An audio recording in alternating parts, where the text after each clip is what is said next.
Caralho, serviu.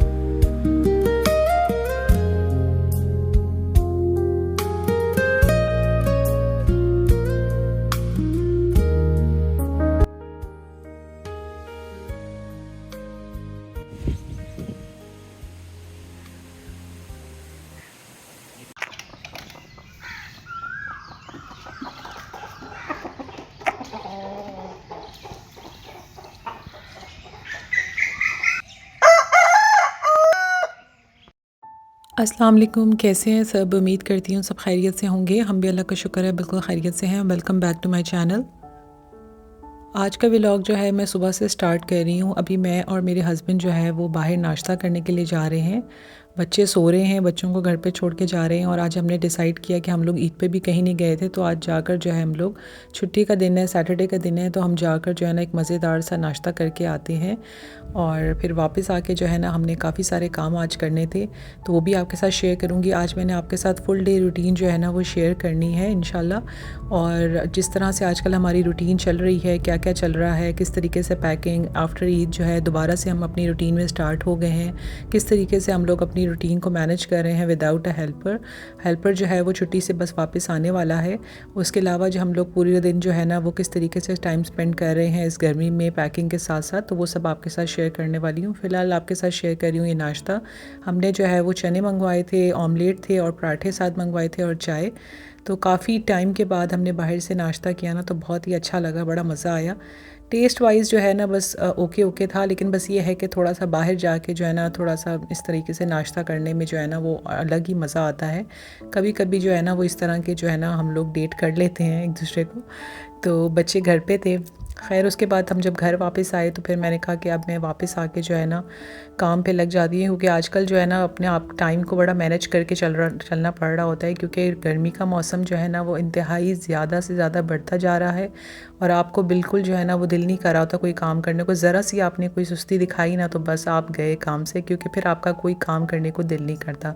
तो आज मेरे टास्क में शामिल था कि मैंने जो डेकोरेशन है, जो डेकोरेशन जो है ना वो मैं आज पैक कर सकती हूँ वो मैं कर लूँगी, ताकि थोड़ा थोड़ा करके, मैंने आपके साथ जैसे पिछले व्लॉग्स में भी शेयर किया था कि मैं डेली बेसिस पे डेली रूटीन में अपनी रूटीन के साथ साथ जो है ना थोड़ी थोड़ी पैकिंग में करना स्टार्ट कर देती हूँ, कर रही हूँ, क्योंकि ताकि मुझे एंड टाइम पे जो है ना ज़्यादा मुझे मसाइल पेश ना आए।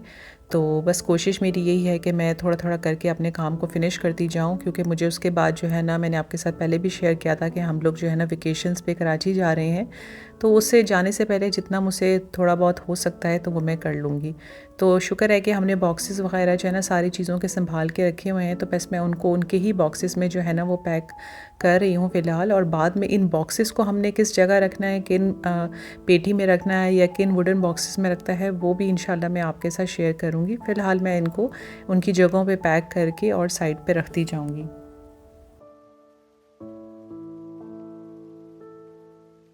उसके बाद फिर मैं जब किचन में आई तो मैंने देखा कि मेरे पास जो ऐसे बर्तन हैं जो मेरे इस्तेमाल में फ़िलहाल नहीं हैं और आगे भी 1 महीने तक मुझे इस्तेमाल में नहीं मैंने करने, यानी यूज़ मैंने नहीं करने, तो उनको मैंने सोचा कि मैं पैक कर लेती हूँ, बजाय इसके कि ये बर्तन ऐसे ही सजे पड़े रहें। क्योंकि मेरे पास जो है ना ये जो ग्लास के डिशेज़ हैं ना, इसके 3 सेट हैं, यानी ये डोंगा सेट भी है, इसके जो ओवल शेप में जो 3 पीस सेट होता है वो भी है, और स्क्वायर शेप में भी है।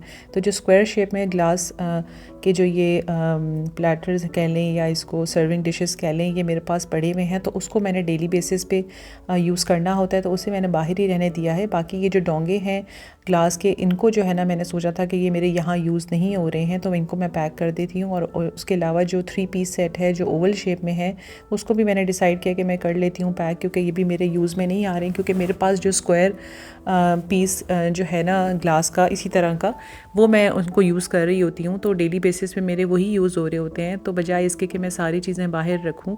जो मेरे इस्तेमाल में क्रॉकरी फ़िलहाल नहीं है उनको मैं पैक करती जा रही हूँ, और उनके बॉक्सेस भी सामने मेरे नज़र आ गए, तो मैंने सोचा कि चलो मैं इनको भी जो है ना लगे हाथों पैक कर लूँ। अपने साथ मैंने अपने हस्बैंड को भी लगाया हुआ होता है, वो भी ज़ाहिर सी बात है कि अभी उनकी भी छुट्टी थी, तो वो ऐसे ही फ़ालतू बैठने से बेहतर था कि उन्होंने कहा कि चलो मिलके पैकिंग कर लेते हैं। अल्हम्दुलिल्लाह ये है कि हेल्प वगैरह वो करवा लेते हैं। बाकी बच्चों को भी मैंने अपने साथ साथ जो है ना वो लगाया हुआ होता है, बच्चे भी जिस हद तक मेरी हेल्प कर सकते हैं वो भी कर लेते हैं।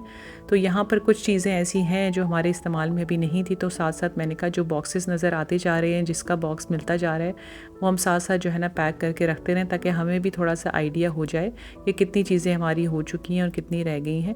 जैसे कि अब ये ट्रे सेट था, तो मेरे पास एक प्लास्टिक सेट ऑलरेडी पड़ा हुआ है, तो ये जो था मैंने कहा इसको मैं पैक कर लेती हूँ। तो इस तरह से जो है ना थोड़ा थोड़ा करके जो डेली बेसिस पे जो मेरी रूटीन होती है ना, उसके साथ साथ थोड़ा थोड़ा काम जो है ना मैं घंटा 2 घंटा इन चीज़ों को भी दे रही होती हूँ, ताकि साथ का साथ जो है ना मेरा आहिस्ता आहिस्ता बर्डन जो है वो ख़त्म होता जाए।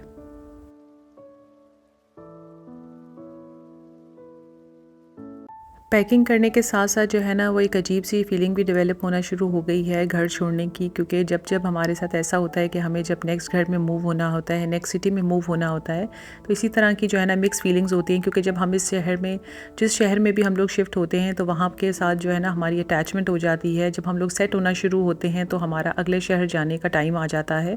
तो बस इसी तरीके से जो है ना हमारी लाइफ चल रही है। तो अभी जैसे ये था कि यहाँ पर हमारा दिल लग चुका था और अभी हम लोगों को आगे जाना है, तो इसी तरीके से बस लाइफ चल रही है अल्हम्दुलिल्लाह। आगे के लिए भी हम लोग दुआ गो हैं कि आगे के लिए भी इंशाल्लाह सारे मामलात खैर के हों इंशाल्लाह।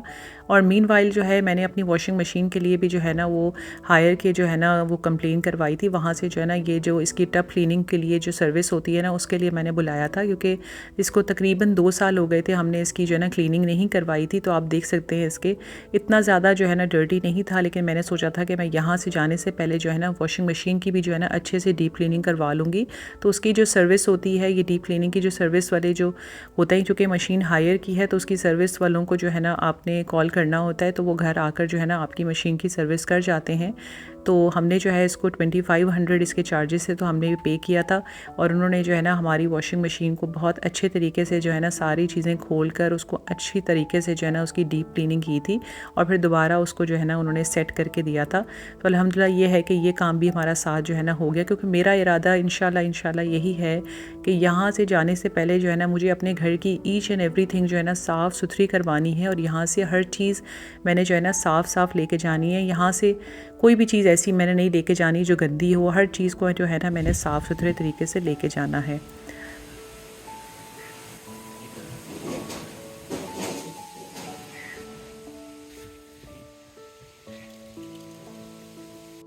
उसके बाद जो है मैं किचन में आई। जैसे कि आपने देखा कि आज हवा ज़्यादा चल रही थी शाम के टाइम, और काफ़ी ज़्यादा जो है ना उसके साथ जो है ना डस्ट हो रही थी।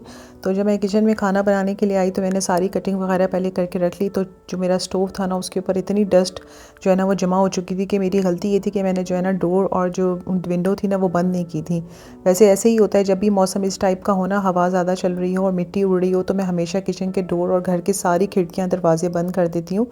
अगर ना करें ना तो पूरे घर में जो है ना वो अच्छी खासी मिट्टी हो जाती है, क्योंकि नीचे वाला घर है तो इसमें फिर इसी तरह के हालात हो जाते हैं। तो मैंने फिर स्टोव देखा तो अच्छा खासा जो है ना डस्ट इस पे आ चुकी थी। तो मैंने सोचा पहले खाना बनाने से पहले जो है ना इसको अच्छे से क्लीन कर लेती हूँ, फिर मैं खाना बनाना स्टार्ट करूँगी। और आज खाने में जो है ना वही सिंपल आलू गोश्त बनाऊँगी, क्योंकि बच्चों ने जो है ना वही नखरे करने होते हैं। कुर्बानी का गोश्त वो बच्चे यही कह रहे थे कि हम तो बिल्कुल भी नहीं खाएँगे, जब तक कि आप बनाती रहेंगी हम गोश्त बिल्कुल भी नहीं खाएँगे।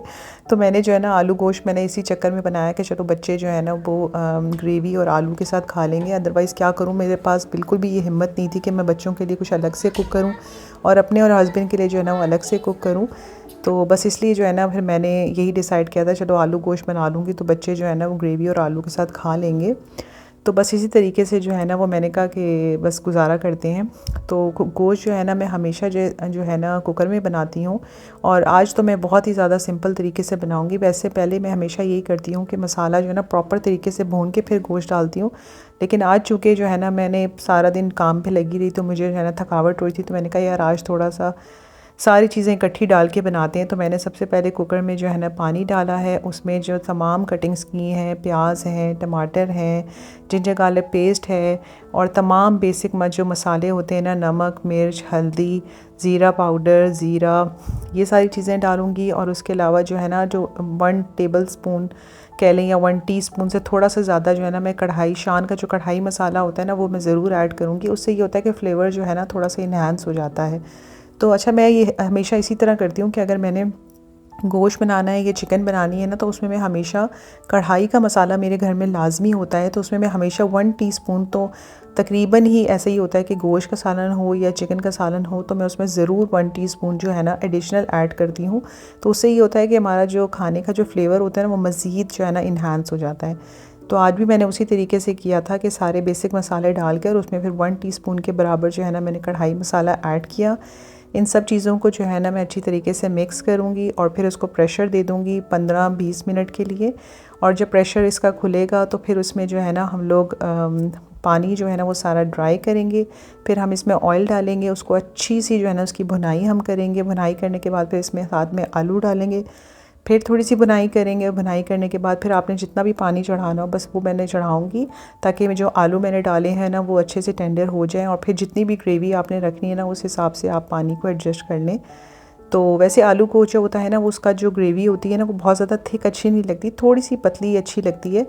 तो खैर उसके बाद जो है ना ये सारी चीज़ें फिर करके, और फिर मुझे जो है ना वो साथ में आटा भी गूँदना था। अच्छा, आटा गूँदना जो है ना मुझे बहुत ज़्यादा जो है ना मुश्किल भी लगता है, और मुझे जो है ना बहुत ज़्यादा कोफ्त भी होती है। तो मैंने इसीलिए जो है ना आज आसान तरीका बनाया था सालन बनाने का, कि मैं इस तरीके से जो है ना सालन चढ़ा देती हूँ, ताकि जब तक सालन कुक हो रहा होगा यानी प्रेशर इसको मिल रहा होगा, तो मीनवाइल मैं जो है ना साथ में अपना आटा भी गूँध लूँगी, तो साथ के साथ काम हो जाए। मेरी वैसे भी आदत इसी तरीके से है कि मैं हमेशा अगर किचन में एक दफ़ा आने को वैसे तो दिल नहीं करता गर्मी में, लेकिन अगर जब मैं आती हूँ तो फिर मैं मल्टीटास्किंग करके ही काम करती हूँ। मुझसे एक काम नहीं होता, फिर मैं 1-2 काम साथ इकट्ठे करके ही वे स्टार्ट लेती हूँ। तो इसी तरह मैंने सालन का भी यही किया, सालन चढ़ा के और साथ मैंने आटा गूँध दिया, ताकि साथ के साथ मेरा ये वाला काम भी हो जाए, और फिर जो बर्तन इकट्ठे होंगे साथ के साथ वो भी वॉश हो जाएंगे।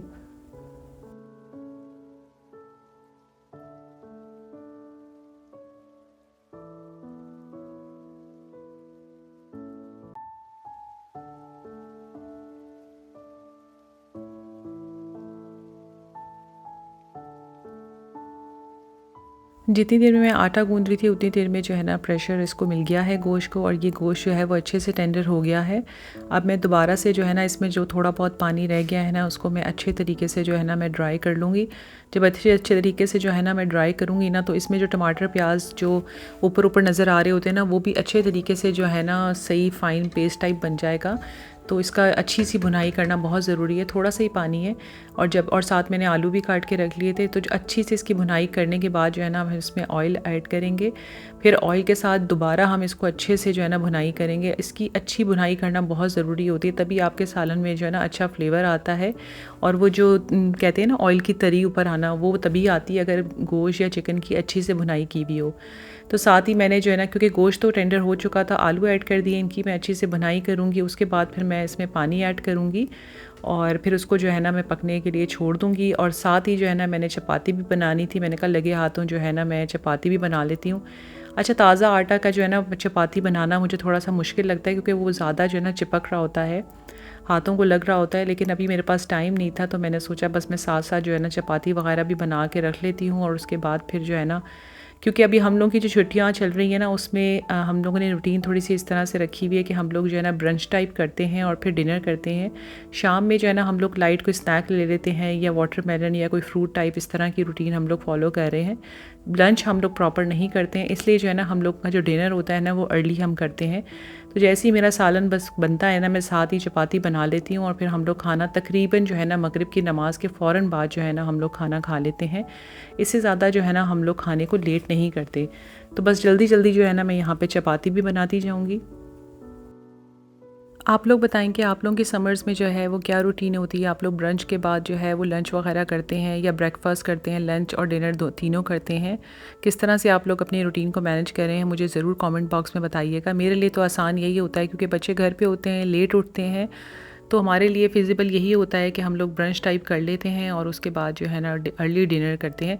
शाम के टाइम जो है ना वो अक्सर ऐसा ही होता है कि हम वाटरमेलन काट लेते हैं या कोई मिल्क शेक बना लेती हूँ या कोई फ़्राइज़ वगैरह या इस तरह की स्नैकिंग हम लोग कर लेते हैं। तो प्रॉपर लंच हम लोग नहीं करते हैं क्योंकि वो फिर काफ़ी हैवी हो जाता है और गर्मियों में वैसे भी आपको पता है कि वैसे ही खाने को दिल नहीं कर रहा होता। कुछ अच्छा ठंडा और स्नैक्स टाइप ही चीज़ें जो है ना वो अच्छी लग रही होती हैं, तो हम उसी को प्रेफ़र करते हैं।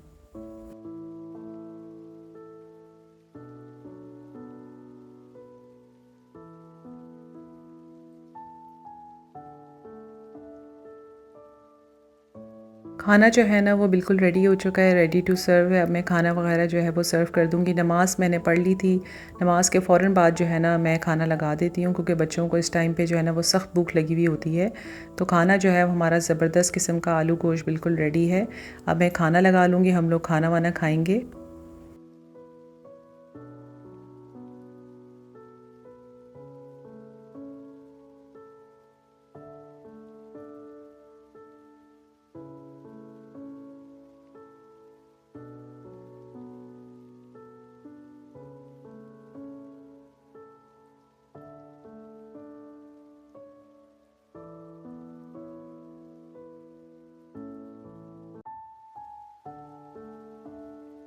ये है जी खाने की फ़ाइनल लुक, ज़बरदस्त किस्म का बना था। इस तरह से सिंपल तरीके से अगर आप खाना बनाएँ ना तो वो ऑटोमेटिकली खाना कभी-कभी अच्छा ही बन जाता है।